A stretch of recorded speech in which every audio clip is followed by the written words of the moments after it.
It's interesting because even though I bring up the lack of success in terms of a championship, when you bring up the name Jerry Jones to anybody in the NFL, do you know I haven't found one single person associated with the NFL that has denied that you're worthy of the Hall of Fame?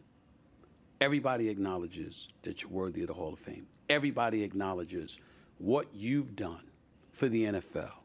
Broadcast rights, TV rights deals, you know, the marketing, the merchandising, all the things that you've done to elevate the profile of the National Football League, the committees that you've been on, that you've spearheaded.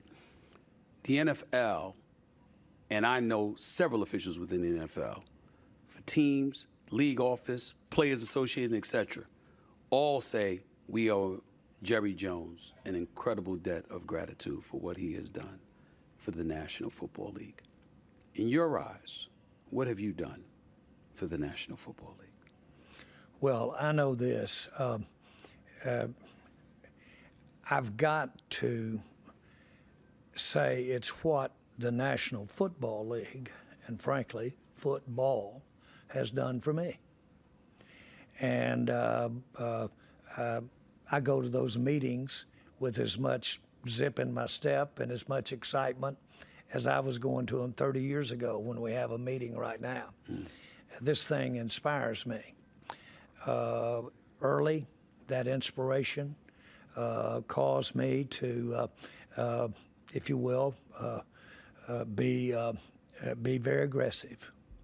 Be very aggressive. Well, I was motivated to be aggressive. It was called the hounds were after me. The dead hounds were after you. On the other hand, I had, by getting to participate in sport in formative years, I learned that this day too shall pass. I had to really call on myself to be a football player. It hurt me. My trainer one time is from Virginia, said, "Jones, you've got to have the lowest tolerance for pain of any kid we've ever had at this school." And I said, "Well, Granny, it hurts me more than it does the rest of them, damn it.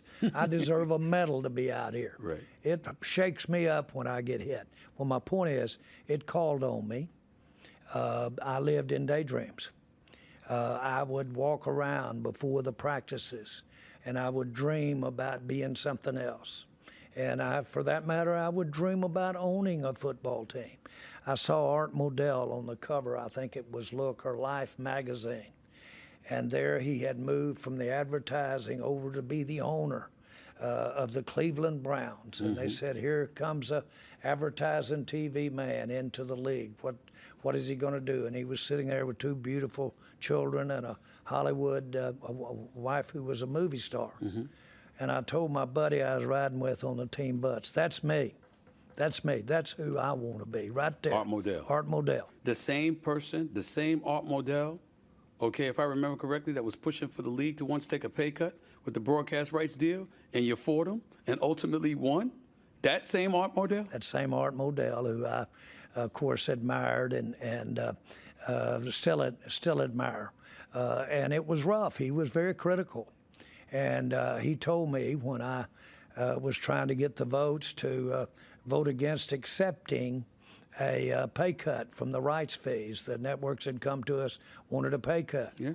And he shook his finger in my face and he said, "Do you realize we've got to make payroll and plan 2 and 3 years out? And you're saying maybe don't have a contract. Do you know what?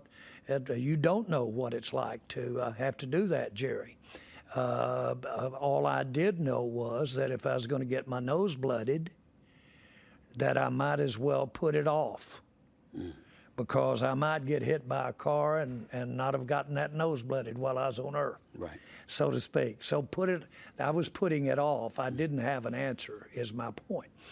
And so I would tell you that was an impressive thing, made you want to get in and do the very best that you could. But my point is that I love the National Football League.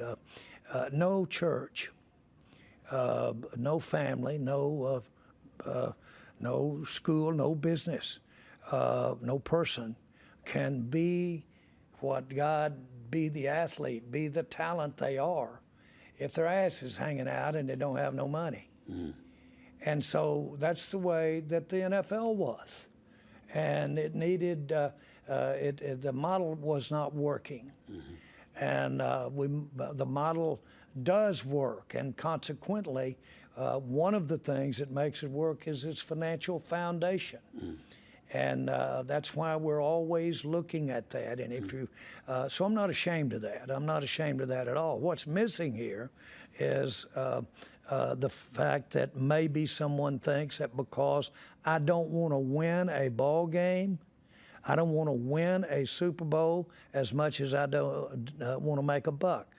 That's bull stuff. That really is.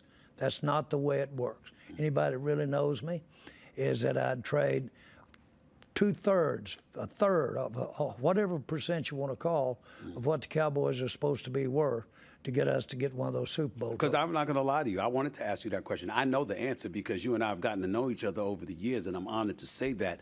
But I had to ask. I'm glad you just answered that for me because I'm thinking $10 billion valuation.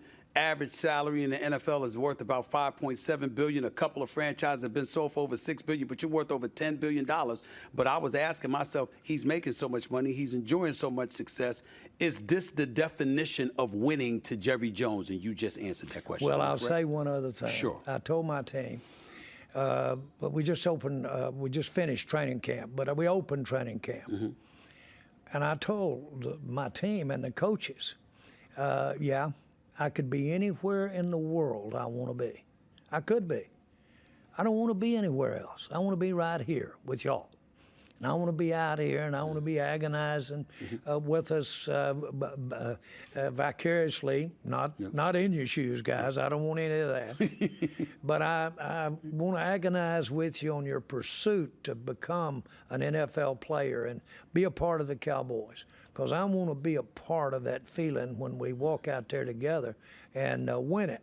Now, money is not that. That's different, Stephen. Much different than that.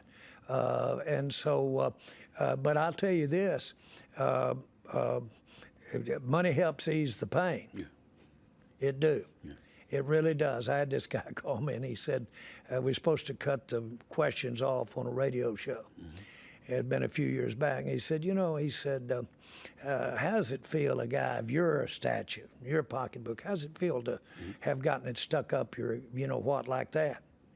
And I said, well, I've had it stuck up there when I didn't have money, and I've had it stuck up there when I have some. Feels better when you got a little money. It's lubricated. God. Oh, my Lord, you just used the word lubrication. Oh, my Lord. Listen, I got a few more questions before I let you get on out of here.